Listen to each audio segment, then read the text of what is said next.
Olá, meu amigo concurseiro. Hoje iremos começar mais um tópico de processo civil. Trataremos do artigo 188 ao 199 e trataremos um pouquinho dos atos processuais, aí matéria tão importante para o cargo de escrevente do TJ São Paulo. Deixe o seu joinha, inscreve no nosso canal se ainda não está inscrito. Comunique também aos seus amigos aí a respeito do canal para que eles possam também fazer parte. E continue aí com as nossas aulas e esteja aprendendo junto com a gente. Uma boa aula!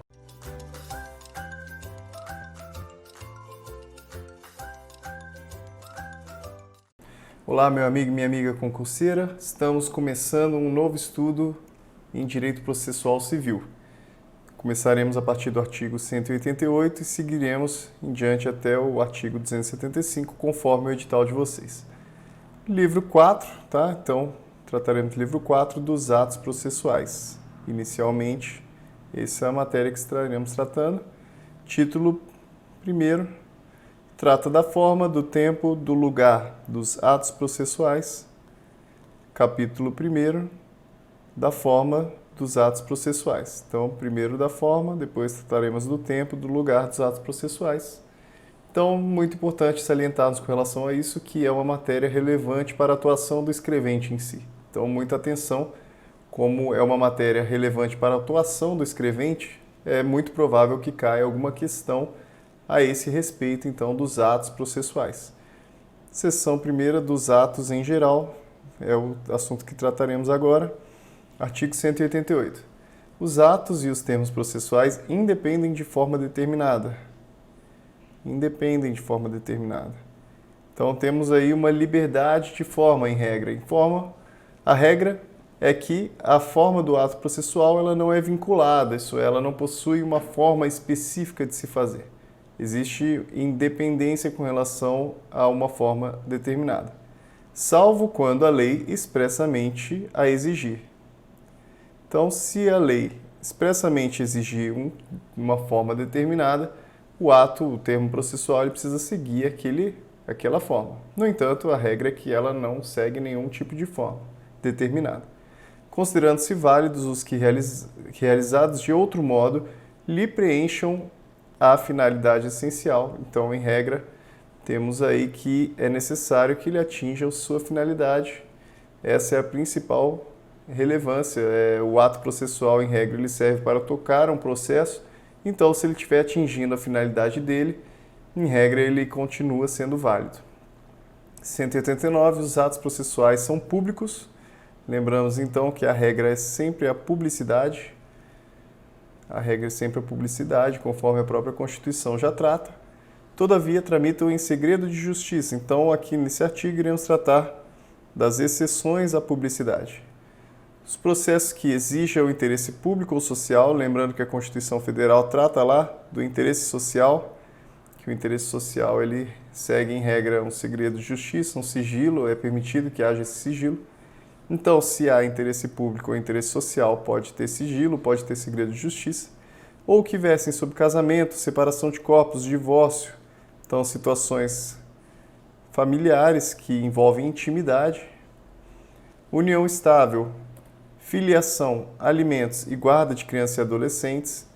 Também cabe aqui segredo de justiça em razão da intimidade.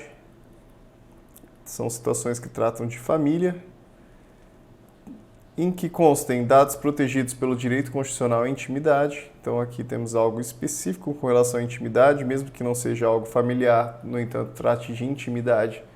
É possível então que haja esse segredo de justiça. E próximo, que versem sobre arbitragem, inclusive sobre cumprimento de carta arbitral, desde que a confidencialidade estipulada na arbitragem seja comprovada perante o juízo. Temos então a arbitragem. A arbitragem é uma forma de resolução de conflitos, não jurisdicional. Ela não é feita pela jurisdição em si, pelo Poder Judiciário em si, no entanto, ela é sim considerada uma decisão que gera um título executivo. Então, existem muitos estudiosos, existem muitas doutrinas que colocam a arbitragem como jurisdição, tá? Isso é até importante salientarmos que esse Código de Processo Civil ele trata a arbitragem de uma forma muito similar ao Poder Judiciário, então muitos a consideram realmente uma jurisdição. No entanto, em regra, ela não é feita pelo juiz. Não é feita pelo juiz. As próprias partes, elas convencionam que vai ser feita essa decisão por uma terceira parte, normalmente alguma câmara de arbitragem, ela é constituída para resolver conflitos. E como esses conflitos eles são resolvidos fora do judiciário, existem algumas situações em que é necessário que exista um reforço com relação àquela decisão e algumas vezes essa comunicação que é feita com o Poder Judiciário é feita por meio da carta arbitral. E caso seja, então, estipulado confidencialidade com relação a isso, é possível, então, que haja segredo de justiça, inclusive com relação a isso. É permitido, então, que com relação à arbitragem haja, então, o segredo de justiça para que mantenha essa situação de respeito à decisão das próprias partes, que decidiram não submeter aquilo ao Poder Judiciário. Então, muitos acordos que são milionários, acordos comerciais, situações que as empresas não querem que venham ao Poder Judiciário, que para ter publicidade, já que no Poder Judiciário tem publicidade, eles querem manter um segredo de justiça com relação àquilo. Muitos desses casos são resolvidos em câmaras de arbitragem. Então é possível sim que na arbitragem haja esse segredo de justiça, mesmo que essa situação de arbitragem esteja sendo discutida no Poder Judiciário. Tá? Então, às vezes a arbitragem é questionada no Poder Judiciário e caso haja estipulada confidencialidade com relação àquilo, é possível que seja respeitada essa confidencialidade. Parágrafo 1º, o direito de consultar os autos de processo que tramite em segredo de justiça e de pedir certidões de seus atos é restrito às partes e aos seus procuradores. Então, como os processos, eles em regra são públicos, normalmente qualquer pessoa poderia consultar os autos, poderia consultar, verificar como aquele processo está caminhando. No entanto, quando o processo está em segredo de justiça, aquilo ali, tanto a consulta quanto o pedir certidões são atos que são restritos somente a quem for parte do processo e a quem for procurador do processo. Isso é, aquele advogado que está atuando ali naquele processo, fica restrito a eles. O terceiro que demonstrar interesse jurídico pode requerer ao juiz certidão do dispositivo da sentença. O dispositivo da sentença é uma parte da sentença, não é a sentença inteira. Aqui, dispositivo da sentença, é onde, em regra, o juiz dá realmente a decisão dele, não é o relatório nem o fundamento, é o dispositivo. É onde o juiz determina algo, é onde o juiz concede alguma coisa, bem como de inventário e de partilha resultantes de divórcio ou separação. Então, o terceiro que demonstrar interesse jurídico pode requerer ao juiz certidão do dispositivo da sentença, bem como de inventário e de partilha resultantes de divórcio ou separação. Versando processos sobre direitos que admitam autocomposição, são processos patrimoniais, processos em que as próprias partes podem resolver entre si, seja por uma conciliação, seja inclusive pela própria arbitragem. São normalmente situações que são direitos disponíveis. É lícito às partes plenamente capazes de estipular mudanças no procedimento para ajustá-las às especificidades da causa e convencionar sobre os seus ônus, poderes, faculdades e deveres processuais antes ou durante o processo. Trata-se aqui, então, de uma flexibilização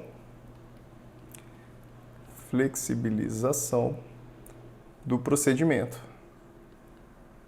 Flexibilização do procedimento.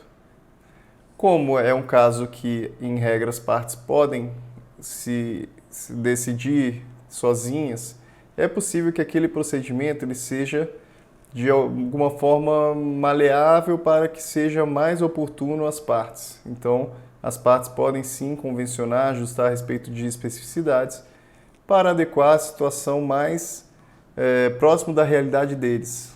Então é aqui um artigo muito importante, muito relevante. Sugiro aqui que você tome muito cuidado com ele. Então é permitida essa flexibilização para esses casos que admitam autocomposição. Tomar cuidado caso a prova diga que é admitido em qualquer caso, isso pode acontecer.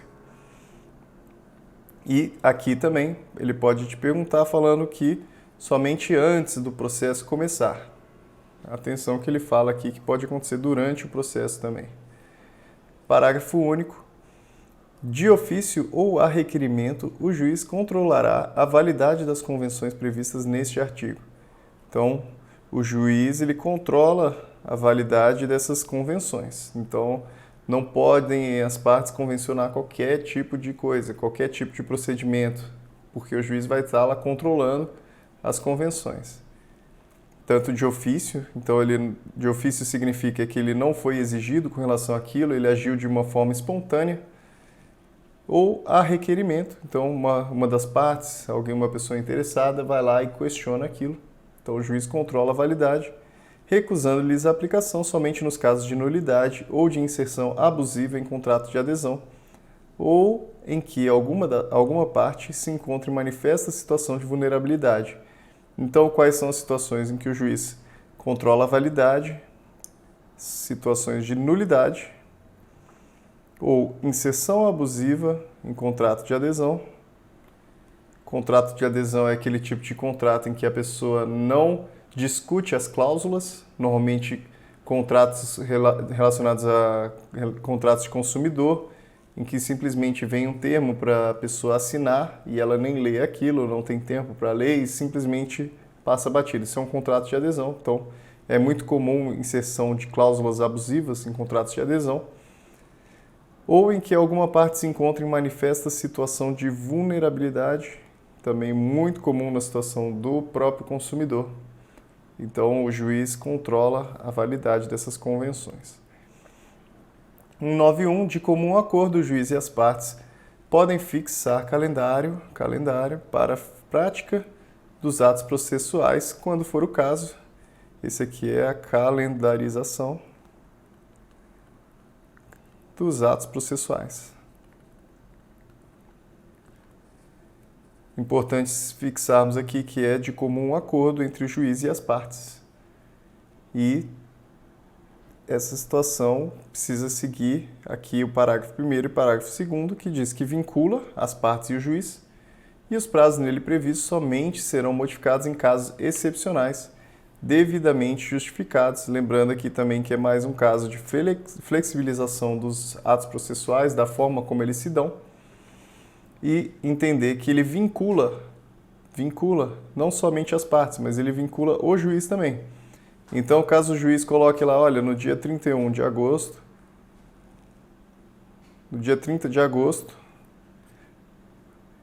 vai haver audiência. O juiz ele fica vinculado àquilo, ou então dizer que a instrução vai ser feita de uma forma específica. O juiz fica vinculado àquilo, assim como as partes ficam vinculadas, já que houve ali uma calendarização. Então, os prazos nele previstos somente serão modificados em casos excepcionais. Isso daqui segue a regra, então. Dispensa-se a intimação das partes para a prática de ato processual ou a realização de audiências, cujas atas tiverem sido designadas no calendário. Então, assim como o parágrafo 1º diz, ele vincula as partes, vincula o juiz, então não é nem necessário que haja intimação. Intimação é uma forma de comunicação dos atos processuais, então não é nem necessário que seja comunicado às partes daquilo, já que elas já foram comunicadas com antecedência a respeito desse calendário para os atos processuais. O artigo 192 diz: em todos os atos e termos do processo é obrigatório o uso da língua portuguesa. Então, a língua portuguesa ela é obrigatória para esses atos do processo, em todos os atos, tá? Todos os atos. Parágrafo único. O documento redigido em língua estrangeira somente poderá ser juntado aos autos, isso é, existe um documento em língua inglesa, em língua francesa, e você quer colocar ela no processo. Quando que isso pode acontecer? quando estiver acompanhada de versão para a língua portuguesa, tramitada por via diplomática ou pela autoridade central ou firmada por tradutor juramentado. Então, esses documentos estrangeiros, eles podem sim ser juntados, no entanto, existe uma série de condições para que eles possam ser juntados regularmente. Seção 2 diz da prática eletrônica dos atos processuais. Muitos atos processuais hoje têm sido realizados de forma eletrônica, já que os processos judiciais eles assumiram a internet. Hoje se utiliza muito dentro do TJ de São Paulo o ESAGE, dentro da Justiça Federal o PJE. Então esses atos têm sido realizados de forma eletrônica. Existem então disposições relacionadas especificamente a isso. 193 diz: os atos processuais podem ser total ou parcialmente digitais. Ainda existem processos que são físicos e digitais ao mesmo tempo. Alguns atos acabam sendo digitais, de forma a permitir que sejam produzidos, comunicados, armazenados e validados por meio eletrônico na forma da lei. Disposto nessa seção, aplica-se no que for cabível a prática de atos notariais e de registro, cartórios. Artigo 194. Os sistemas de automação processual respeitarão a publicidade dos atos. Regra, então, sempre publicidade. O acesso, então, permitir o acesso de todos, já que é público, e participação das partes e seus procuradores, inclusive nas audiências e sessões de julgamento, observadas as garantias da disponibilidade, independência da plataforma computacional, acessibilidade, interoperabilidade dos sistemas, serviços, dados e informações que o Poder Judiciário administre no exercício de suas funções. São aqui, então, uma série de princípios relacionados à atuação eletrônica, atuação com relação à prática de atos eletrônicos. Lembrar, então, somente dessas garantias, são princípios aí, garantias: disponibilidade, independência da plataforma computacional, acessibilidade, interoperabilidade dos sistemas, serviços, dados e informações que o Poder Judiciário administre. 195. O registro de ato processual eletrônico deverá ser feito em padrões abertos que atenderão aos requisitos de autenticidade, mais aqui uma série aí de requisitos. Ele precisa seguir a autenticidade, integridade, temporalidade, não repúdio, conservação e, nos casos que tramitem em segredo de justiça, confidencialidade, observada a infraestrutura de chaves públicas unificada nacionalmente. Então, também, novamente, lembrar aí desses requisitos com relação ao registro do ato processual. Precisa seguir a questão da autenticidade. Isso precisa ser autêntico, precisa ser verdadeiro. Integridade, ele precisa ter uma completude, precisa ser íntegro e completo. Temporalidade, precisa ter uma situação com relação, precisa haver então esse registro do tempo, do momento em que ele foi produzido. Não repúdio significa dizer que ele precisa seguir aquelas regras, não pode haver uma situação que seja contrária à lei, que seja contrário aos padrões ali exigidos. E conservação, porque aquilo precisa ser preservado de alguma forma. Aquilo precisa, então, seguir as regras e ser preservado para que não se perca aquele tipo de informação. E, nos casos que tramitem em segredo de justiça, confidencialidade, precisa ser secreto para as pessoas que estão fora do processo, que não são parte.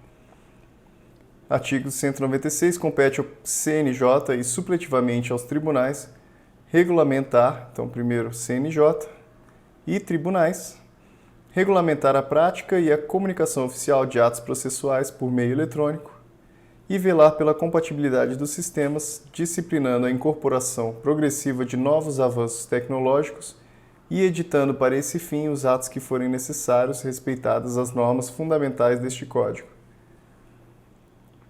Então não tem muito aqui o que explicar, tá? É só lembrar aí que é o CNJ e os tribunais, eles é que fazem essa regulamentação. Em regra, o CNJ, caso o CNJ não regulamente, é possível que os tribunais regulamentem ou completem também com relação àquilo que ele não tratou.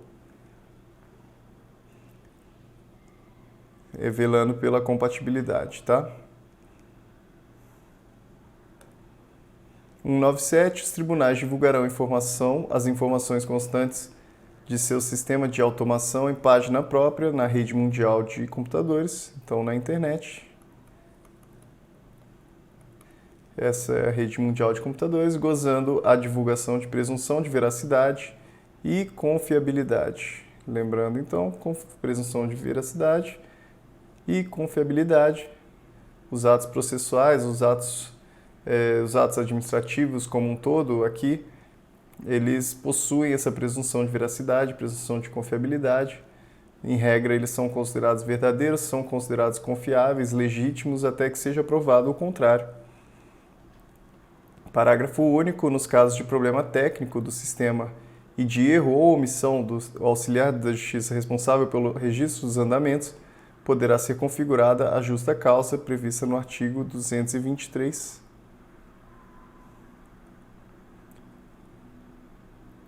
Como eu tinha dito anteriormente, é muito difícil cobrar aqui situação relacionada a um outro artigo, mas depois você abre aqui para ver o que o artigo 223 está dizendo, só para você entender o parágrafo.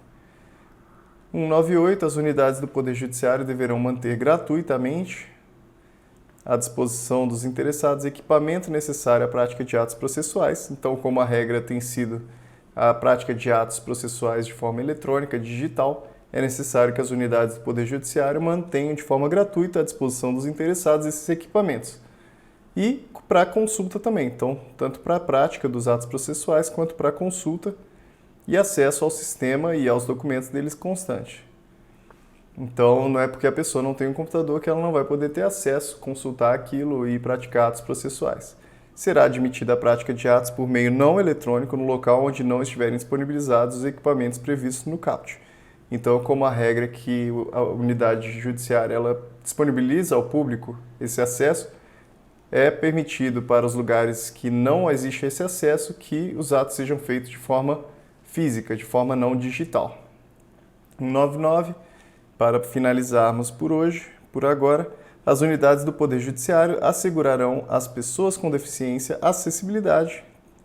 Também é a palavra do momento, necessário em razão para fortalecermos a nossa democracia, que haja cada vez mais acessibilidade às pessoas que têm algum tipo de vulnerabilidade, algumas pessoas que têm algum tipo de necessidade extra, que elas tenham garantida a igualdade material. Em razão disso, é necessária a acessibilidade aos sítios da rede mundial de computadores, a internet, ao meio eletrônico de prática de atos judiciais, à comunicação eletrônica dos atos processuais e à assinatura eletrônica. Então, aqui é o artigo 199 que diz que é necessário que haja, sim, acessibilidade a essas pessoas que têm algum tipo de deficiência. Tá bom? Muito obrigado por hoje. Inscreva-se no nosso canal, deixe aí um comentário, deixe também o seu joinha que nos ajuda bastante aí. Obrigado!